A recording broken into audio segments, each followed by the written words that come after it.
specifically for those that are in organizations that have really challenging problems they're trying to solve. So with ALS, this has been a mystery that we've been spending decades trying to solve. So we already recognize that if you're within this space, especially as we're trying to find solutions like treatments, cures, we're going to fail more than we're going to succeed.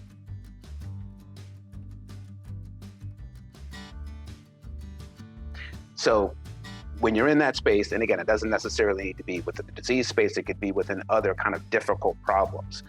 The way that I've been served in terms of how I respond to mistakes, either with myself or with colleagues that I work with or colleagues that are on my team, is one, was the mistake in support of an objective or goal of the mission?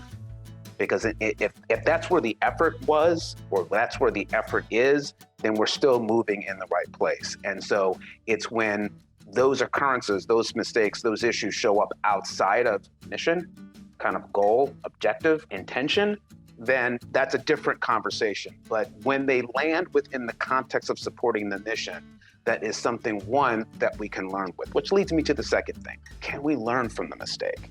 If we can learn from the mistake, it still enables progress.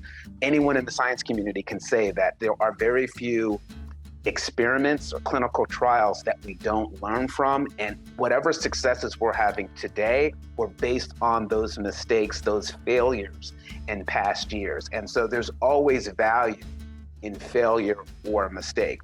But it has to be something that we can learn, because quite frankly, if it's not something that we can learn and it's not in support of what the goal, objective, project, mission was, then, quite frankly, it's just not helpful.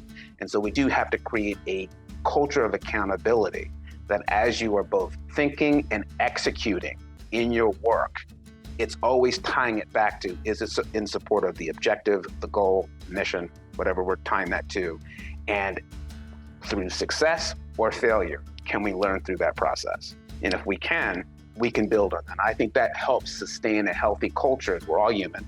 We're all going to fail at some aspect of our work. And this is the way that we can constructively move forward.